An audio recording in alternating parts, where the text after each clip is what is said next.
I do. All right. Good afternoon, everyone. If you could take your seats, that would be great. Or if you're still having a conversation, head out to the hallway, please. They're going. It's good. Well, you can do it if it's like a sport for you.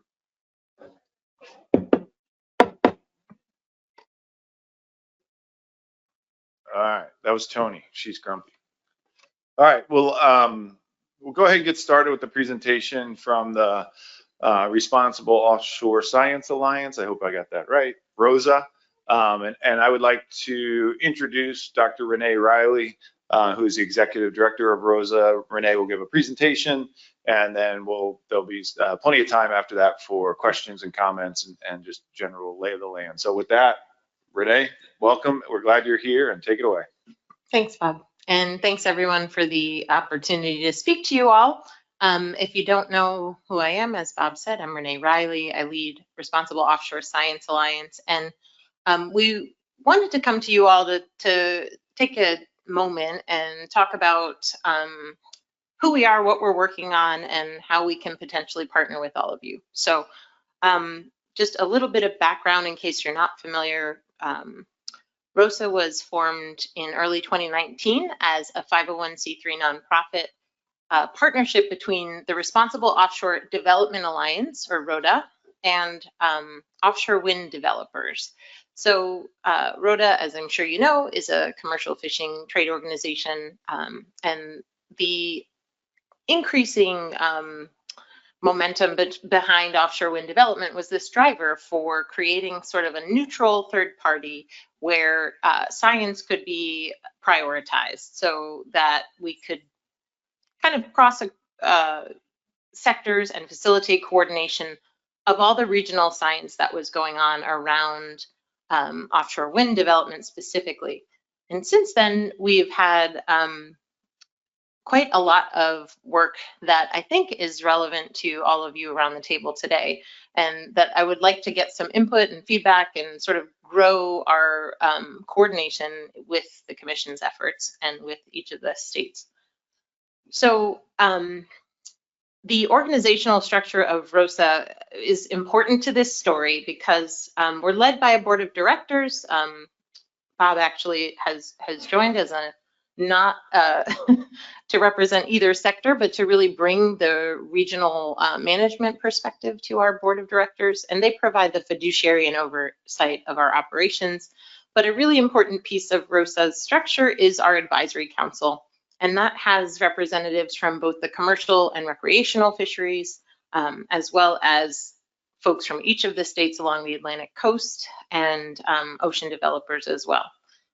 And they provide the strategic direction and the priority setting for the organization. And as our landscape around, this new administration with new energy goals and different environmental policy approaches gets put into place, we're taking a moment now to really re-express our role in the space and sort of understand what the need might be around the table. So one of the first things that ROSA created that you may have heard about, we've presented this to the councils and spoken to folks in different venues about this, is a fish and fisheries offshore wind research database. So as a kind of background to this conversation, I just wanted to share that this tool has led to all of the data governance conversations that we're having today. And so this is essentially a two-part database. One of the pieces is all of the research that's happening around ocean development and fisheries.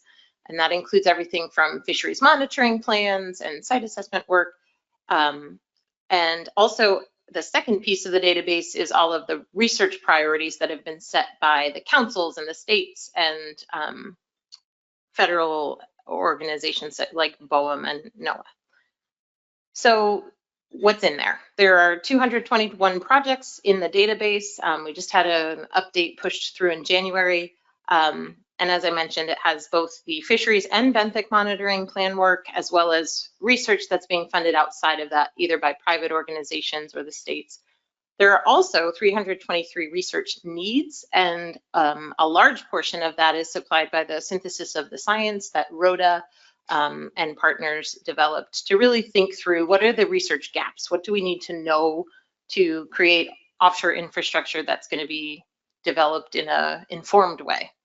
And so we used these things to do a formal gaps analysis this past year, essentially matching each of the research needs to the current projects that are happening. And so that formal analysis led to 11 different research categories where there were still gaps. So this is essentially saying, you know, there are research needs that have not been explored, and they span a whole bunch of different categories. We went to our advisory council to eventually ask them and say, what of these categories is most important? You know, we can't fund everything. What should we prioritize? Both for ROSA as a funding organization and for states and other funders. And so the results of that ranking are shown here. You can check out on our website if you're interested in seeing more about the gaps analysis or about the results of that ranking that was conducted last fall. But the reason I'm sharing all of that is it led us to think about, okay, how do we start to think about all of these data? So in terms of the offshore wind example, we decided to organize by monitoring method. And part of the reason for that was to help us just categorize what areas have really well-defined data governance and what monitoring methods do not. We'll go to the next slide. Thanks. So essentially, we took a step back and decided to think through who is working on reliable maps, data products, ocean data systems for business and government and research decisions. And I left Emily's name up here. She is the NROC Science and Portal Director, and she's also the director of the Regional Wildlife Science Collaborative, which is kind of a cousin organization to ROSA that deals with all the wildlife data around ocean development. And so we're not by any means trying to take this stance that this is the first time anyone's thought about any of this, right? We're standing on the shoulders of the regional ocean planning bodies and all of you, all of the great work that's been done. We wanted to really think about how we can support data governance moving forward in this time. So just a little bit of an overview of how NROC, MARCO, ROSA, and RWSC are working together. There's kind of a cycle around data governance.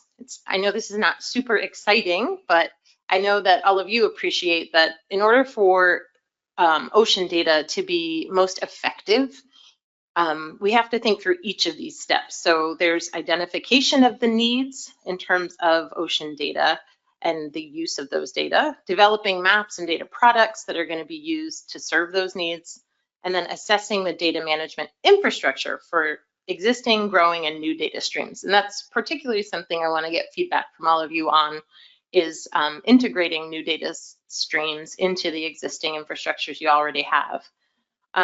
Then there's kind of this step in purple where it's recommending data management practices and improving data storage and access, and then tracking that to make sure that it's actually getting used, right? So guidance is only as good as it gets adopted. And that feeds back, hopefully, back into identifying new ocean data needs and uses. So I just wanted to show where each of the organizations kind of fits into that cycle. And so the regional ocean planning bodies really, and their working groups and committees, both identify needs and develop maps and products. I'm sure you're familiar with the Mid-Atlantic Ocean Data Portal or the Northeast Ocean Data Portal. Those are great resources in terms of connecting users to data. But we're really excited that we get to kind of recommend practices for those data that go into making those maps and data products, so that all of you, as you're making management decisions, have better access to them and also relevant products. If you had just all the raw site assessment data at your fingertips, that might not really be useful to you or to the people on your respective teams. So we're really trying to help recommend those practices for best data governance and then helping to track and coordinate how they get used. So in turn, ROSA launched a data governance program last year, and I've got a QR code there. If you want to, you can just go to the website under programs. It's one of the things listed. And it's important to note that we're really trying to make use of the representative nature of the organization and really kind of pull in across sectors in terms of identifying best practices, because the best solutions are co-created. It's meaningless if we just come from a void and sort of say, this is how you should deal with your data, or these are how you should collect them.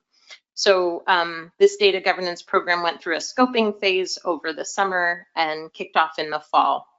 So in terms of data types, I just wanted to spend a moment to share that there are, as I mentioned, some data types that have really well-established options. So if you're familiar with animal telemetry data, the ACT-MATOS, FACT, and ATN networks for acoustic telemetry have great practices, guidelines, and recommendations for how to create studies, how to collect the data, the metadata standards, all of that. Passive acoustic monitoring has some really great guidelines as well. But what about all of these new or existing monitoring methods that don't have those guidelines? There's not really an obvious repository for fisheries-related ocean development type of data right now. And so that's what we are working to figure out through that program and through the working groups that we created. So this is things like the baited remote underwater vehicle videos, bottom trawl surveys, eDNA, social science data, all the data types that don't necessarily have just one place that they tend to live. So we kicked off a data governance committee. We have federal representation. We have researchers who are actually doing this work, because it's really important for us to get the information from the folks who are actually doing the work and make sure that the guidance that comes out is useful to them. And the two main groups that came out of that kickoff were a fishing methods group, which is literally everything from bottom trawl through to gill nets and dredges, and an image data group, which is focusing on drop cam, hab cam, all of those image type of data. So the reason those were prioritized by the group is there was the greatest need around those particular methods. So just to share with you to date what these groups have worked on, we have jointly come up with an acoustic telemetry best practices guide that's on our website. I'll share about in a second.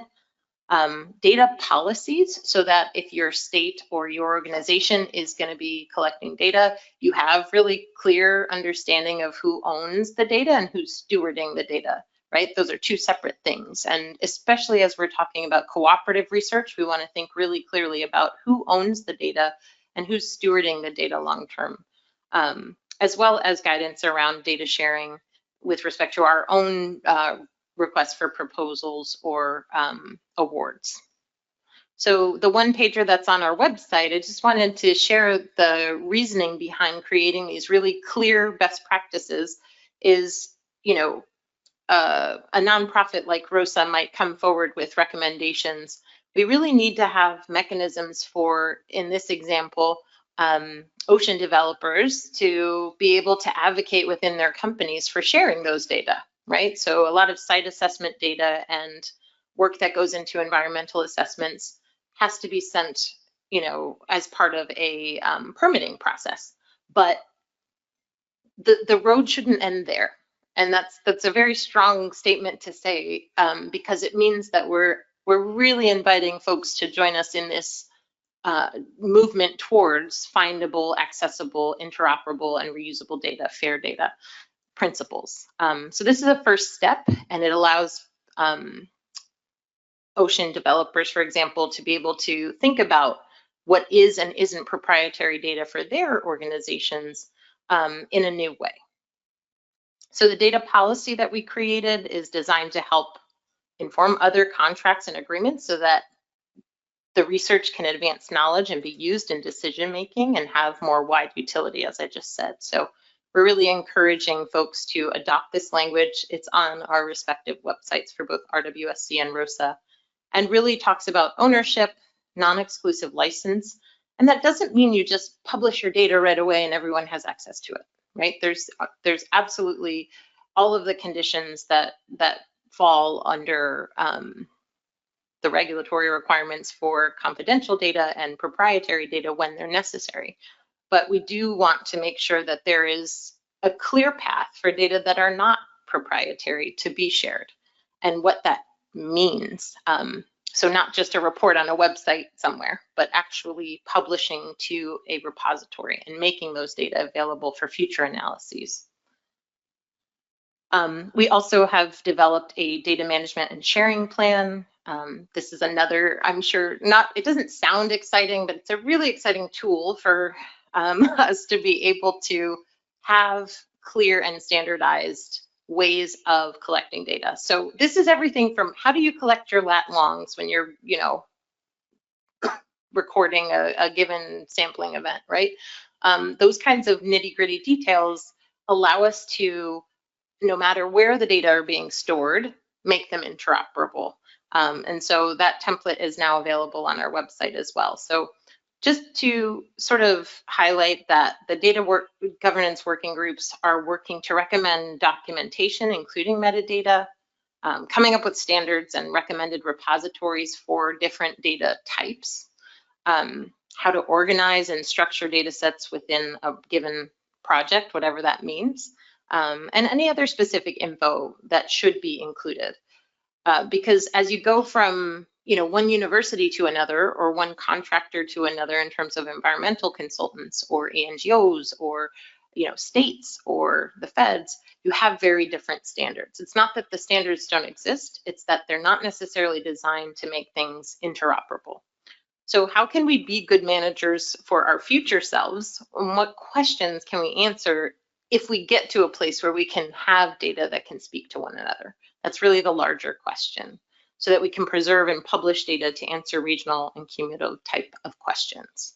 I thought it was a really good segue that was asked in the last talk about, like, well, what should I do with those printed data sheets? It's like, that's not just a specific to fisheries question, that's a broader ocean research question, I think, and it's a fisheries question more largely. So just so you have a sense of timelines, as I mentioned, the original kickoff for the Data Governance Committee was in February. The working groups are drafting those recommendations right now.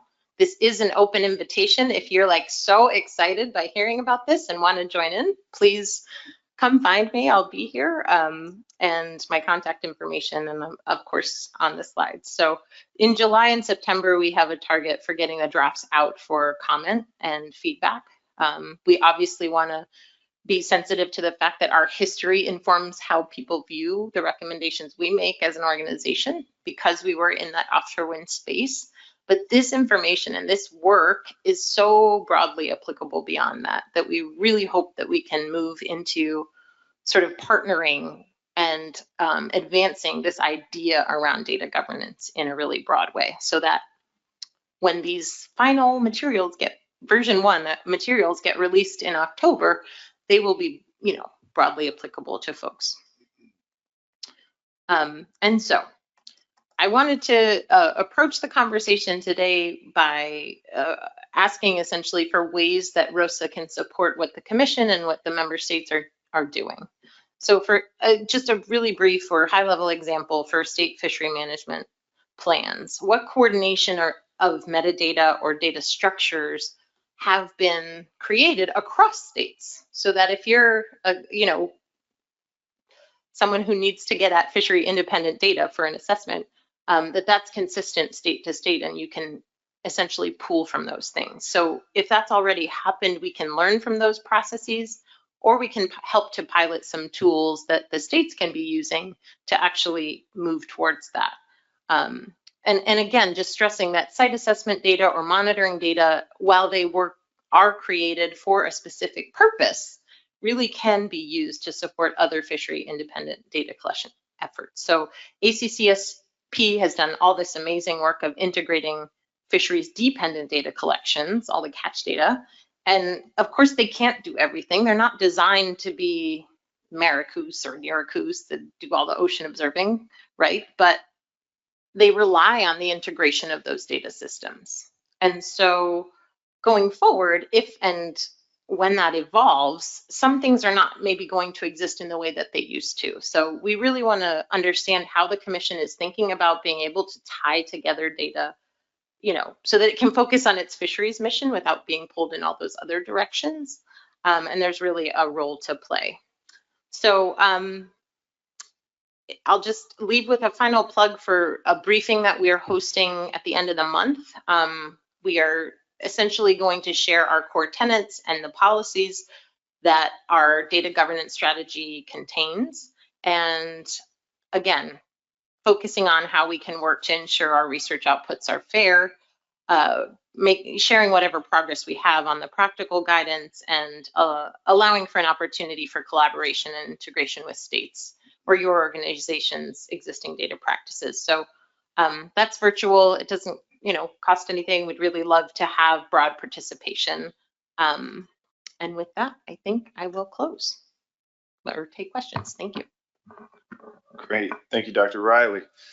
Any questions or comments? Just one I'll make before we go too far is that, the data policy that Renee mentioned a couple times, RWSC, ROSA data policy, we at ASMFC we recently issued an RFP for some passive acoustic monitoring work in the Mid-Atlantic area, and it was funded through some North Atlantic right whale funds that we received from NOAA, and we sort of obligated the researchers under that RFP to use that data policy. So we're kind of moving in that direction for data, consistent passive acoustic monitoring data is where some of this gets started, especially at RWSC. So I think those fundamental standards and approaches are super helpful, and it was really easy for us, and I like easy for us to take that from RWSC and ROSA and just plug it into our RFP and say, here's a link to it, and away we go. So thank you for doing that. It made that process a lot easier. So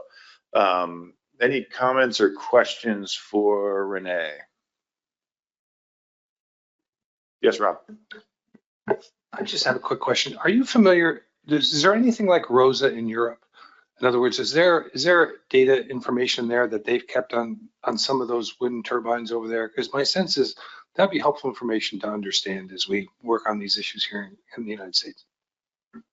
Yeah, great question. It's a little bit different because it tends to happen at the national level. And of course, Denmark is the size of a state. So it's a little different scale, but there's absolutely ORGIP, and there's a couple of Danish initiatives, WOSUP, that have kind of these data integration sort of approaches. There's some in Australia as well.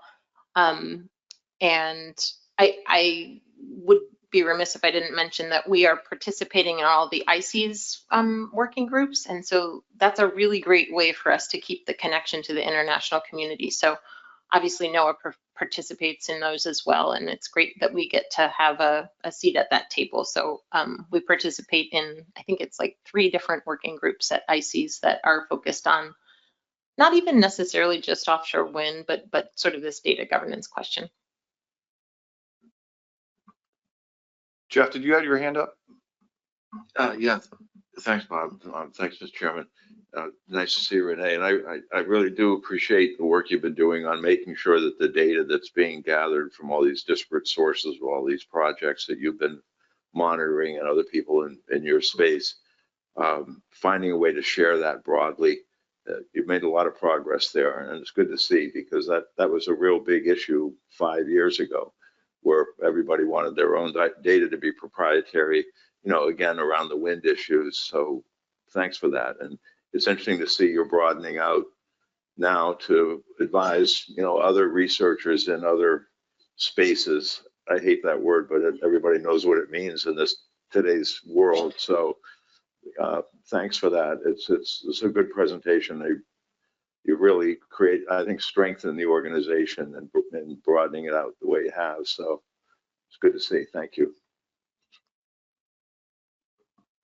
Others around the table. We're in the back of the room. I don't know if there's anyone online. Madeline, does there? No. All right, not seeing any others. Thank you again, Renee. And you know, as Renee said, she's available, and you know, Rosa's doing a lot of good work. And if you want to reach out or ask questions or have any follow up, Renee is more than accommodating, and will make herself available to talk to you and try to partner any way the states can. And they're looking to work with the states and other entities to kind of forward this overall goal of data coordination and access. So with that, thank you, and we will start the